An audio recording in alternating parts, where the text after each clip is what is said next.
I had the opportunity to sit down with Kasey Sousa today, our head of artificial intelligence, and we had such a great conversation. Kasey and I have attended a couple conferences together over the last few weeks. Really got to, first of all, spend a lot of time together that I'm sure he's tired of spending so much time with me. But we've had such a great time out in the industry, listening to how people are speaking about artificial intelligence. And Kasey shares just his own thoughts and insights on how healthcare can really improve and embrace AI in a very different way. I loved hearing his take on what he's hearing in the market, how Trend is differentiating ourselves in the market specifically around AI, but I hope you really enjoy listening to Kasey get very passionate about artificial intelligence and its use in healthcare. So we've been to a couple of conferences over the last few weeks. You probably had a lot of Sarah time, way more than you really would ever enjoy. But we've shared a few good meals, and we've been to a lot of conference sessions where everyone's talking and using the phrase AI. And over dinner, you've had a lot of thoughts about how that is being used in all of these different sessions. And so now we're at conference number 2 in a different city, and I feel your frustration a little bit a second time around. And I'm just curious, what is your key takeaway from these 2 conferences? Yeah, but we're not gonna talk about the food, is what you're saying. We can talk about the food. Because I think we could really dig into that probably further. It might be interesting. But no, AI, how that term's being used, how the language is evolving, and people's perspectives are evolving on AI in the space is frustrating in a way. It's frustrating and motivating. Yeah, those two things are related for me. But it's what we're hearing from leadership on the provider side, which we heard a lot of, I think, at Health last week, and what we're hearing here on the payer side is a certain type of, here's the good news. People are acknowledging that this isn't going anywhere. This is not a hype cycle. It's not, there is a hype cycle going on in the background, but this isn't a fad that is gonna, wash over and run away. People are also acknowledging that healthcare is terrible at this. I'm starting to hear people actually say, we're always behind, right? And this is where, these are my words, but this is where, healthcare is where great technology trends go to fizzle a little bit. We saw it with mobile. We've seen it with IoT a little bit. And I hope both of those things, make their way, and they've started to. And we don't want to see that with AI. But what we're hearing, the frustrating part, is we're hearing caution, which is good, but it's also bad. Yeah. And it's also dangerous. I think, in this space and in this world that we're in this moment, the type of, people are bad at acknowledging or understanding exponential curves, right? So AI capabilities aren't just moving linearly from chatbot to slightly, more capable chatbot to, okay, now it can do a couple functions. And then people kind of, if you move slowly enough, people forget they're in generative AI. They're in a new AI paradigm. And they think, oh yeah, so this is just like what we did in predictive analytics. And it's just like what we did in, rule-based systems in the past. No, it's actually not the same. It's different in really important ways. Those systems are still going to be running, but generative AI, and I would just say sort of the AI of today and tomorrow, as opposed to the last few years, is going to do new things. And people, I think leadership at some of these companies is starting to see that, but they're trying to put the pieces together, and I think it's really complicated right now. So what you're hearing is a lot of, we know this is going to change everything, especially about administrative workflows, clinical documentation, some key areas, but we're a little bit cautious, and we're falling back on old knowledge and habits, which is to be expected, but how can we help customers and thought leaders and people in the space just wrap their arms around it and not get left behind again? Yeah, and I think, cautious is an interesting word. Sometimes can be replaced with fear. That's what it is, absolutely. Yeah, so I'm curious if you've gotten any sense of what are people afraid of? So people are people have fear of the unknown. So there can be fear of, hey, I don't really understand this, or this is a language that I don't fully understand, so I don't know what the outcomes are, et cetera, et cetera. So that's one level of fear, which is it's just kind of beyond my understanding. Then there's another level of fear that is I kind of see where this is headed, and I personally could be impacted, or I'm afraid of the outcomes, therefore I don't really want to encourage this kind of behavior, right? So to me, they could be together, but they could be two completely different things.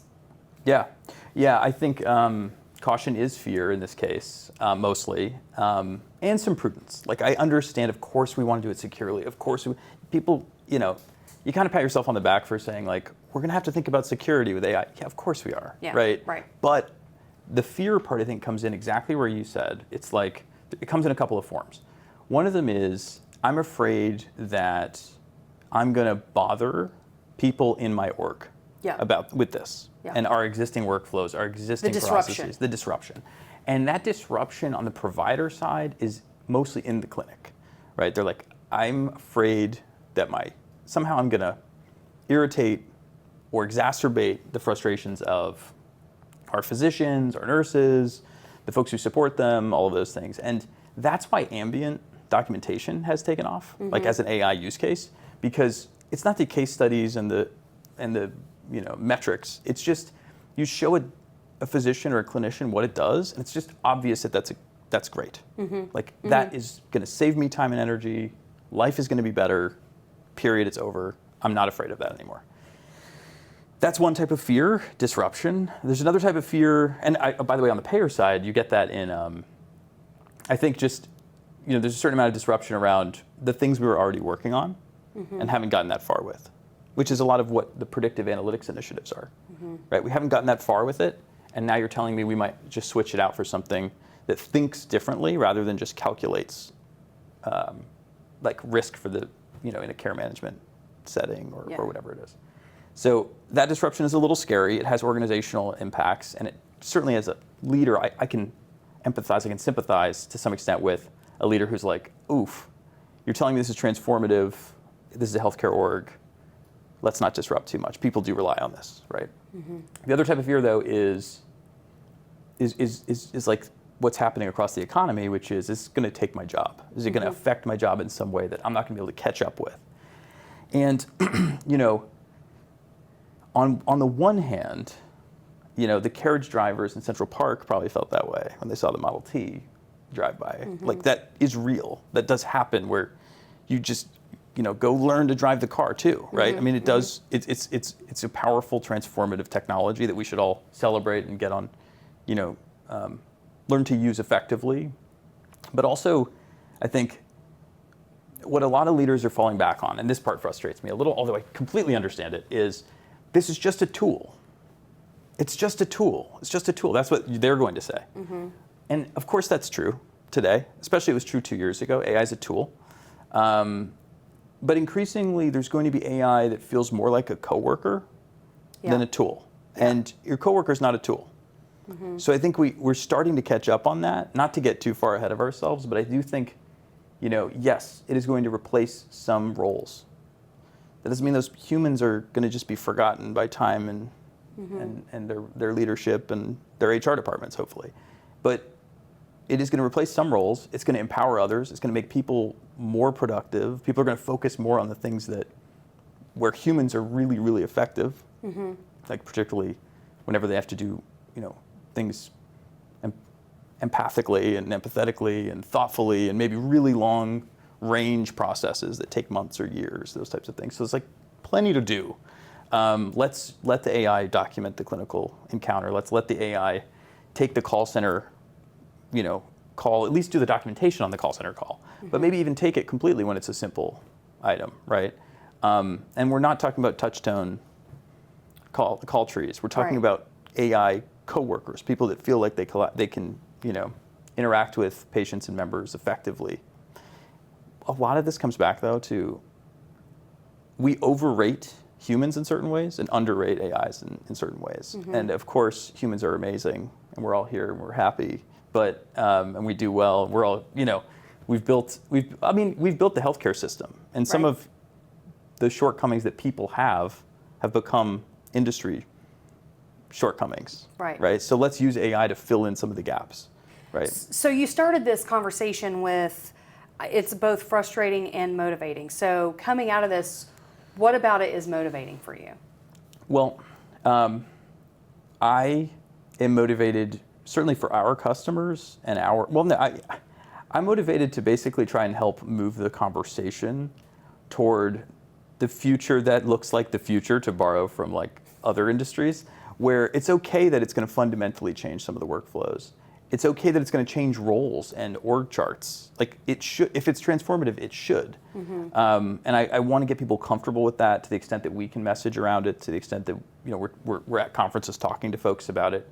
I'm certainly motivated to help just like move that conversation forward, and doing it. Yes, sometimes you have to challenge a little bit of the intuitive and like orthodox wisdom of healthcare, which nobody disagrees with. A lot of the priorities that folks have around security and patient care, patient safety, and all this, of course.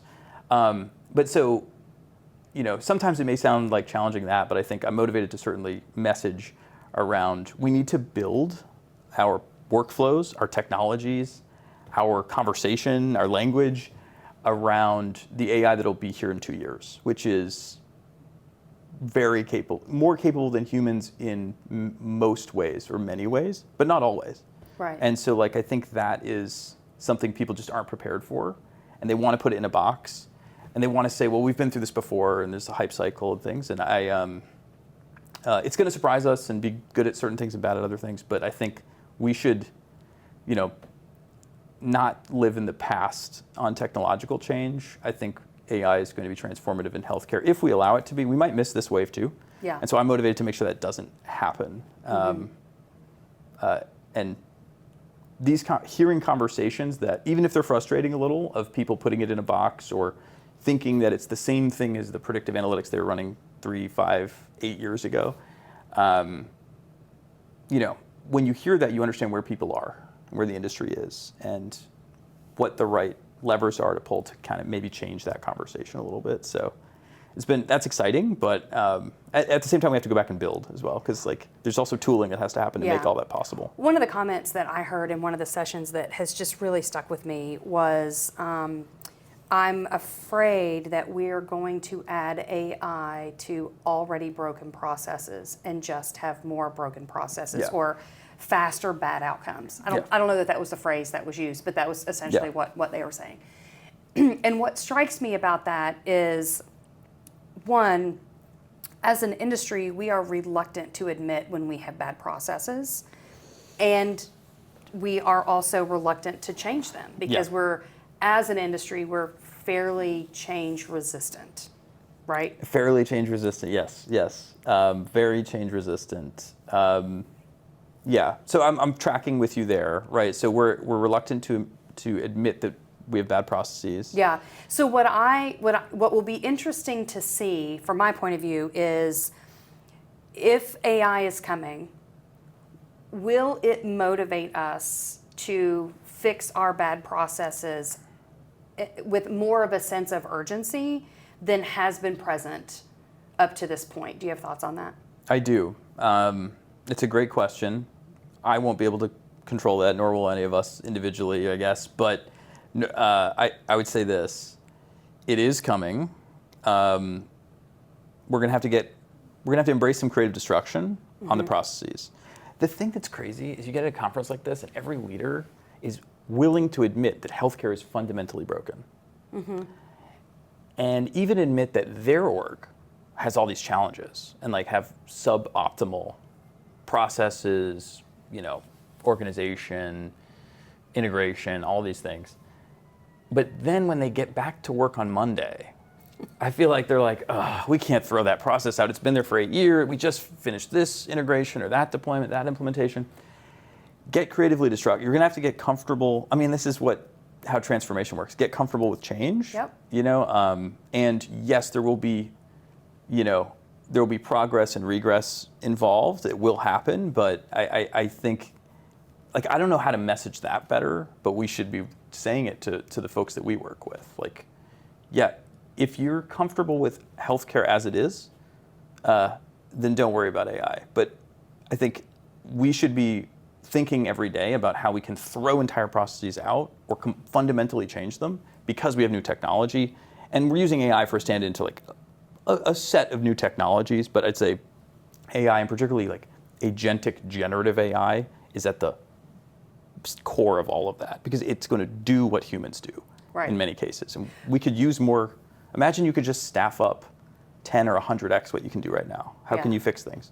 How do your processes change? But it's so funny because there are things that only humans can do, right? There is the human element to work, which in this case, in this conversation, the human element is change resistance, as an example. That is one of the human elements that we are dealing with on a regular basis, right? Exactly. So there is a human element to all the work that we're doing. And so when we talk about the jobs that may be displaced as a result of AI, isn't it also going to create more opportunity for more humanistic focused work? Meaning, if you can help people think differently about AI, if you can help organizations be more progressive and have cultures of innovation and have more of a sense of urgency, isn't that going to be more of a skill set that will be needed in the future? Yes. And there are, I think embrace the change because it will unlock, it's probably going to clean up a lot of the things you don't like about your role right now first and most impactfully. It's also going to change things about your org that you like the least, right? When a patient gets stuck in some, bureaucratic process somewhere in the payer provider systems, or when when it's time to document the encounter or the appeal or whatever, like when it's time to go create more content and that's thought of as a burden by most of the folks doing it across the system. It's going to eliminate mostly that type of work. It's also going to eliminate some of the work that people think they're really good at and enjoy, but for the most part, it's going to unlock more human work and more work where people, can do the art of their job instead of the technical or administrative part of their job. Right. It's probably going to eliminate some of the absolute, which we as humans like the absolute, right? Because it reduces risk. We have clarity of I accomplished these things today. It makes me feel good. And so in some cases, that very tactical, transactional kind of work may at some point decrease in how we interact. And the work that we do that has a more human, more subjective, squishier, is going to increase over time. Yeah, exactly. And more of that, I think, is like, is this the right decision? Right. Let humans think, not that humans are always great at that, but we're more comfortable with humans making those decisions. So let a lot of the dirty work get done, a lot of the administrative burden, be lifted, and let humans think about, is this what we wanted out of the process? Is this what we're looking for? Is this good for the patient, for the member, for the organization, or whatever? Is this what we're looking for? I think you're going to get more of that type of human judgment applied in roles, which most people would rather be doing that than all of the dirty work anyway. It does bring me back, though, to a point I was making earlier, which is, I say this to be challenging a little, but we've got to stop when we talk about like generative AI in particular, you talk about hallucinations, you talk about error rates, you talk about these things, and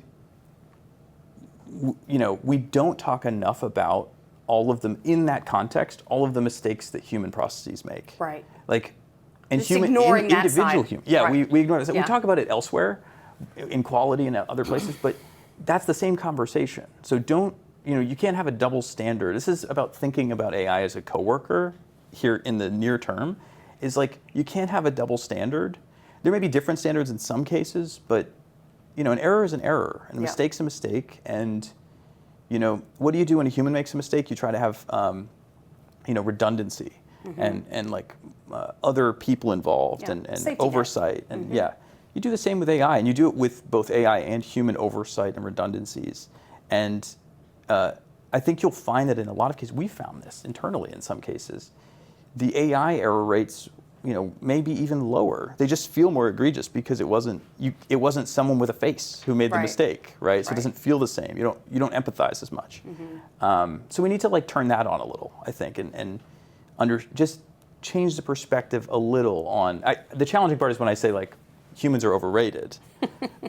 I don't, that's partly tongue in cheek, but that's what I mean. It's start thinking about it in a way that's a little more fair to the AI systems, because I think ultimately that's coming and it's going to matter a lot. So my question for you, Kasey, is you talked about people leave this conference and they have all these thoughts and exchange of ideas, and then they go back to their desk and very often nothing happens, right? There's no action that is spurred from all this dialogue. So I'm curious, from your point of view, if you were to be able to ask or lay a challenge out to the folks inside of Trend, the Trend team that are watching this, what is something they could do in their 20 square feet that would move the needle for AI adoption in their benefit, in Trend's benefit, in our customers' benefit? Whoa, yeah, that's a great question. So the thing that just comes to mind immediately is, and this is a tough one because it sounds bad. It's hard. I do it for myself, and it's really tough. It hurts my ego, even though I'm the one imposing it on myself, which is just throw out data that's older than a few months. Yeah. Just get fresh. You need fresh data for technological change. I'm kind of coming at that angle about new technology, transformational technology. If we want it to actually change the future, you got to be really comfortable using new and fresh data. It goes back to if you're on an exponential curve or something that grows faster than sort of linear, the type of growth that humans are comfortable with, or people are comfortable with. I gotta stop saying humans. It sounds so crazy. But if you get off of a curve that people are comfortable intuiting, which is linear growth, you need to update your priors faster, update your information faster, and throw out old lessons. So you've tried this before. Unlikely, right? Yeah, right. Oh, no, we even tried Gen AI. Okay, when? Right. Right. I heard examples at this conference and the last that were a year and a half old, 2 years old. Studies that you reference that are, you pick it up and you go, well, that was GPT 3.5. We're in a totally different world right now. But the change resistors will quote that, and now I'm going to go on a rabbit hole about change management and change resistance. But at Trend, 20 square feet, I think and Trend is pretty good at this, honestly. And a lot of the teams I interact with, I'm blown away by on this front. But get comfortable, not just with change in the abstract of new tools, new things that you get to use in your job, but forgetting faster. Yeah. Get comfortable forgetting the lessons you've learned faster. That's how you change processes more effectively. You got to forget what you used to do. Well, I will add on to that and completely agree and say that instead of experience teaching us facts, we should adopt the position that experience just teaches us to ask better questions. So instead of actually knowing anything, our experience can shape how we evaluate things going forward instead of coming to conclusions, if that makes sense. That's a great point. Yeah, it's keep the lessons on how you figured things out, how you tested things, the ways things have gone wrong or right, but you've got to forget faster when it comes to immediate impressions or even tests that were run with specific results from the near past or the far past, certainly. Okay, so same question. Someone now that is not inside of Trend, someone in the healthcare industry, either at a payer or at a provider, coming from these conferences, something that they could do in their 20 square feet. Is your answer the same or different? Forget faster for sure, but there's something else, and this is less relevant for Trend because we're relatively agile and nimble and moving quickly and developing quickly, but just build the future. I mean, actually imagine a future and try to build to it. I think a lot of Monday morning after a conference, you do the opposite of that. You get back to work, and there's initiatives and there's things happening, but I don't think people think a lot about like, what do I want this health plan to actually look like? And I'm just the VP of X or the director of Y or whatever, or maybe they're the CEO, and still not doing this. But what should it actually look like? That's how you catch rockets out of the sky. Right? Is like people who think about, or you have robo-taxis or whatever. I'm just giving Elon Musk examples. But you think about, like, this is what the future should actually look like. Could we accomplish that? Or said differently, yes, those are great aspirational images, but one even simpler is be the quarterback that throws to where the player's going to be, right? Exactly. Where the receiver's going to be, not where they are. And that's really what you're describing, is make a plan for where you're going to be. Yes, and in healthcare, it's particularly difficult because there's a lot of process debt and just regulatory debt and frankly just like cynicism, which was well earned. I think I've been in it for 12 or 13 years. I've seen it happen. I understand. I felt it. Things didn't change last time. Right. So that's tough. But I don't know. I think part of my message to folks would just be like, there are things come around every now and again that can really transform an industry or a space, or even just one workflow. Take advantage of it, and think through like where we actually want to be in terms of how the industry works, or your 20 square feet of the industry works, and work backward. Most things are going to be possible. Yeah. Okay. So we've used the phrase change resistance, and we've talked about this is coming. And we've talked about what people can do in their 20 square feet. But I do, and you've used the word caution, right? So the word caution is being used a lot in the industry. From your point of view, how do we balance innovation and caution? Because there are some examples where, if everybody kind of runs, rampant toward the new shiny object, that can have bad outcomes, right? So what's the appropriate amount of, I'm going to use the word caution, maybe resistance, maybe just wait and see approach kind of thing? Like, do you have a sense of that? I think maybe, that balance isn't real. Like that's not actually I think that's a little bit of a misconception, that innovation and caution or security or, you can move fast and not break things, I think. And part of that is definitely making space, right? So we think about this all the time at Trend when we're thinking about what data to use where, how, what resources, technical resources we can put together to develop a new model or test a new capability. Yes, you can do it with zero disruption, almost always. You can create an environment where you can do that test. I think, so that's number one. It's like, if you're investing in it seriously, I don't think disruption has to happen. I think that adoption, where you could actually disrupt existing workflows and results, that's just about, have you actually measured the thing appropriately before you put it into production? That's really all that is. And people are surprisingly, and I've made this mistake, so I'm not, I'm self-aware on this, but people are surprisingly bad at figuring out how to measure something. Measure especially the effectiveness of an automated system, for example. You end up with people thinking that it needs to perform in a way that is somehow different or separate from the way that you measure the existing process today, or the outcome that really the existing process is built to serve.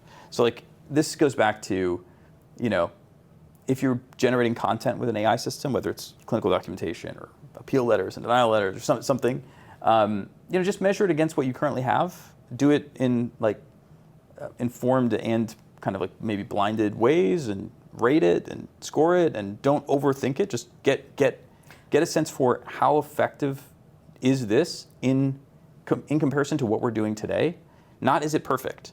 Not was there qualitative feedback from some expert about a mistake they found?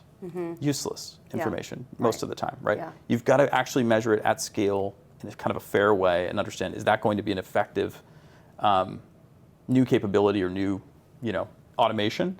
And if you measure that right, then going to production has very limited risks. And I think some of the examples that people point to, and we've heard a ton of this in the recent conferences, even though some of these examples are half a decade old, the underlying technology that runs generative AI, like that made generative AI possible or transformers possible, is like 7 or 8 years old, right? And of course, AI, machine learning goes back way, the better part of a century, but it's not very old. Your examples about the ways that people rushed into some completely, some other technology and failed aren't that instructive, except to teach the lessons of like, well, how did they measure how it was supposed to perform beforehand? They probably made a mistake there. Well, the other thing that I would like to add on to that is not only are we, as humans, not great at that, we also are really not good at scoping, right? So we tend to have this approach where, oh, well, if it's not going to solve all of my problems and we can't do all of these things all at one time, then never mind, I won't fool with it, because the way to innovate and adopt where you are making sure that you're not breaking things is to start small, is to have a very scientific approach, which you just described, in a very small slice of the world, test it, measure it, see how that goes, and then expand the slice and expand the slice and expand the slice. And I feel like when I'm listening to some of these conferences, they're trying to boil the ocean, and there's all this fear about what would happen if we were boiling the ocean all at once. But that doesn't mean that you can't start really small, measure it, measure the outcome, make an adjustment, and be very scientific about it. Well said. Yeah, I think the part of that conclusion is like the caution makes more sense in the macro, right, than in the scope, the limited scope that you might actually be using an automation or an AI capability or whatever, where you're not really balancing the capability and the innovation and the caution, because you can kind of control for things and measure them out to be as high quality as the existing, what you're getting today or better. Yeah. In many cases. So I think that's right. I think it's like you articulated it well, which is probably something like a lot of folks express the caution and aren't making clear to like kind of draw the boundary around. That's a macro caution of like, right, let's not just flip it over to the machines tomorrow. And I think everyone agrees with that.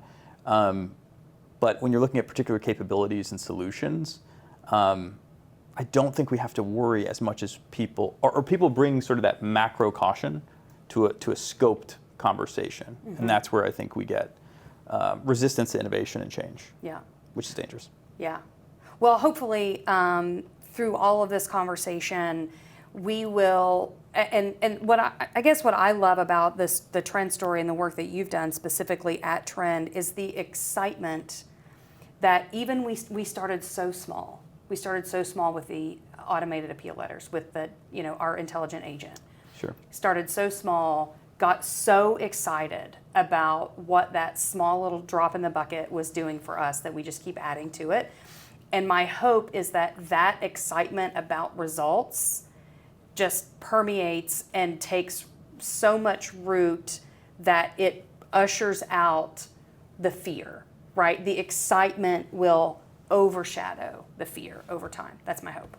I couldn't agree more. And I think it has to do with when you see deliverables. Yeah. Right? It's like you can get excited about hiring a new team member, but when you see the deliverables, you go, yes. Yes. That like relief of this is good. Yeah. This is what we needed. I think we're starting to see that with some of the AI solutions, certainly at Trend that we're using, where you go, but there's like this abstract, what's it doing exactly? When are we going to see it? Then you see the output, or you see some of the metrics move the way they're supposed to, and you go, okay, that makes sense, right? I can see it, I can feel it, I got that letter, I got the content that the AI generated, and it's pretty good work. Yeah. That can really, I think, change people's minds quickly. Yeah. Get them comfortable.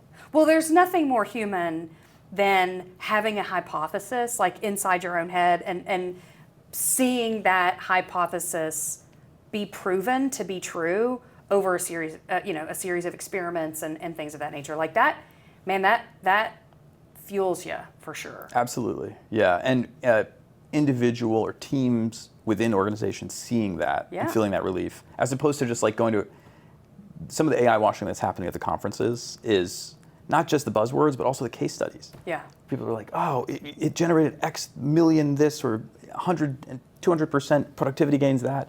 But they're sort of, people aren't even clear exactly what kind of work it's going to produce to do that, right? Yeah. And those, I think, making it tangible, we talked about the ambient documentation and just the success of that. All you have to do is demo it. Yeah. And people just get it, right?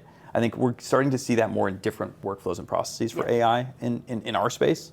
And it's going to make a lot of believers out of folks. And people start getting creative about how they can use more of it, get more independent work from it like a coworker, but of course still use it as a tool in other areas. And I think that's going to really just unlock all the transformation that we all agree is possible, I think, at this stage. One other comment that's coming up for me listening to you talk is there is a clear distinction between skepticism and resistance. And I think it's important. I think it's okay to be skeptical. I think it's okay to approach these things kind of with, an eye toward, let me, prove it, so to speak, right? There's nothing wrong with being skeptical. A resistor to me is somebody that ignores the evidence. A skeptic is someone that's looking for evidence, right? And I think that we should be prudent and we should be a little bit skeptical and be looking for the proof, but also be open-minded for the proof when it arrives. You nailed it. I mean, I think, the type of skepticism that becomes cynicism or resistance is when you're not even being fair about the evidence. Right. And like at Trend, I think we study some of the quality and impacts of the AI systems that we implement more deeply than, I would say, the vast majority of technological solutions that people adopt or develop, in terms of the quality that you're actually going to get out of it. People test for, from a technical perspective, but the outcomes, the quality of outcomes that you're going to get, or certainly when you hire a new team and you measure how they're doing, we're measuring the quality of what's coming out of our AI systems at a level that is far more scrutiny than you put on your human teams. Far more scrutiny. We had an AI system that we tested to the level of, you've put pharmaceutical drugs in your body that do not have the same level of data behind them than this AI system does in this particular use case. Because we wanted to make sure, and we didn't set out to do that exactly, but we ended up generating that level of data where you go, we need to make absolutely sure we're going to get a certain output here. Not deterministic, not it's always going to be the same, but just that the quality is going to be up to the level that we need in this area. Because it's sensitive, it does matter a lot. And we bring that type of skepticism. Yeah. Like good skepticism is show me killer evidence that this is going to do what we need it to do. Cynicism or bad skepticism is, I found a mistake, so let's not do this. Throw it all out. And you go, well, that's not fair, and you're kind of ignoring evidence because you don't believe that this is possible. And maybe that's because you've been burned before, and that's why we need to forget a little bit faster. But I do remember when you called, you and I were on a call, and you had that moment where you're like, I'm not sure that anyone has reviewed the insights that we have gotten to through AI about this particular patient encounter, which is a very exciting and thrilling thing. When we were talking about it, was awesome. Yeah, we see this all the time where you go, the AI's reading parts of this record or parts of this data set that no one's ever read, no one would have ever read, and looking for insights. Right. So that alone is is additive to the decision making that's happening on in our case, payments and claims and appeals and denials and all these things. But in other cases, that's going to permeate, I think, healthcare if we do things right. Yeah. Wouldn't it be good if a patient got a new level of attention in the clinic because there's an AI system reviewing data that never would have gotten looked at, right? Or our AI system on the letter side consumes the equivalent of Moby Dick for each record that it analyzes. It's like 200,000 plus tokens, a couple 100,000 words, whatever it is. That is first of all, it's amazing that humans do this job at all. Like that we did it before. I don't know how clinicians and analysts get through all this. That kind of absorption, you're going to miss things. You're going to miss a lot. Yeah, and it also makes sense that an AI system could go down the wrong path in all of that. But at the end of the day, it's just that's new capability. People sometimes get confused where they go, I heard that like the foundational models, like GPT-4o or whatever it might be at the time, is it's the equivalent of a graduate student, or it's the equivalent of a college student. It read 200,000 words in 45 seconds. Nobody can do that. Nobody can. There's no human that can do that. Right. So there's already sort of super intelligent or super capable aspects to it. And if you take advantage of those the right way, I think it's going to be nothing but additive. But you have to measure it right. You have to have the right type of skepticism. Obviously, we bring extraordinary skepticism if we're studying our solutions the way we are, like we just talked about, especially in terms of quality. But a lot of our effort is put into making sure that we're analyzing them fairly and just acknowledging if they're much better than people in a certain part of the process, let's use that. Yeah, for sure. Let's use that. For sure. Let's not be afraid. Let's be bold about that. Right. And I think that's where the industry is missing it right now, or we're hearing some messaging that I think is missing it, where there's a lack of boldness of, hey, if the AI is better in this scope, as you pointed out, like not in the macro, but in this scope, it's better. Let's use that capability, plug in all of the redundancy, review, audit, and everything else that we do on the human work also right now, and let the economic benefits, the outcome benefits, start accruing. So to anyone that's listening, be bold and skeptical is what I heard you say. Be bold and skeptical. Yeah, have the right type of skepticism. Yeah, demand evidence, scope things fairly, measure correctly, be bold, and forget fast.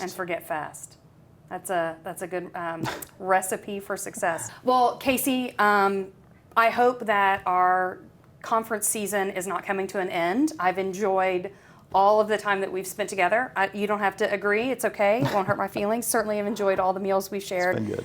It's been fun. I'm very excited about not just what you bring to the table at Trend, but the future boldness that we are going to do as an organization going forward in the realm of AI. I'm glad to be here. Fun to be on the conference circuit for a little bit here and learn what's going on out there. And yeah. We're going to bring that back and do some exciting work, I think. Yeah, we always do cool stuff. Yeah. Awesome.